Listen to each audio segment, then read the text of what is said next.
Finally after ഇന്നലത്തെ hectic ട്രാവലിന് ശേഷം ഞാനിവിടെ വാരണാസിയിലെത്തിയിട്ടുണ്ട്. ഇനിയിപ്പോൾ ഇവിടെ നിന്ന്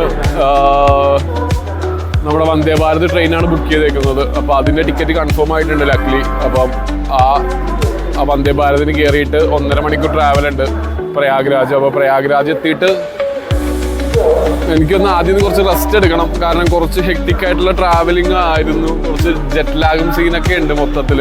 മനസ്സിലാകുന്നില്ല എന്തൊക്കെയാണ് ക്ഷീണമുണ്ട് മൊത്തത്തിൽ.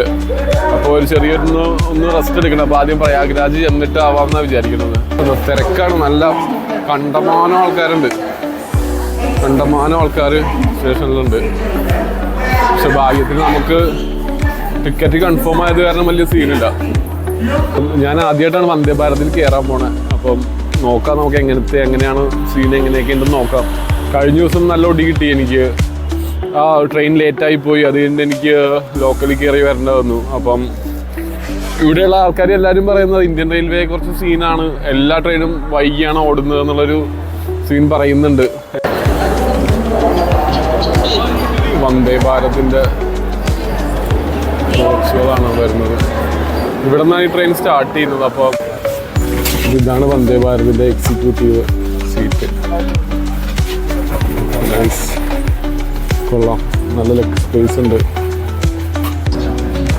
പക്ഷെ എൻ്റെ വിഷമം എന്ന് പറഞ്ഞു കഴിഞ്ഞാൽ ആകെ 1.5 മണിക്കൂറേ ഉള്ളൂ ഇതിന് ട്രാവൽ ചെയ്യാനുള്ളത്. അപ്പം തന്നെ നമ്മുടെ പ്രയാഗ്രാജ് എത്തും. അപ്പം അങ്ങനത്തെ ഒരു സീനില്ല, ഉള്ളത് നോക്കി എൻജോയ് ചെയ്ത് പോവാം. ഓക്കെ,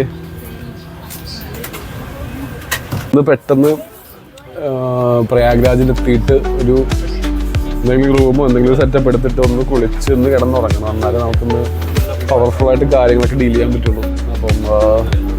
അപ്പോൾ അതാണ് എൻ്റെ അടുത്ത ലക്ഷ്യം. ഓക്കെ,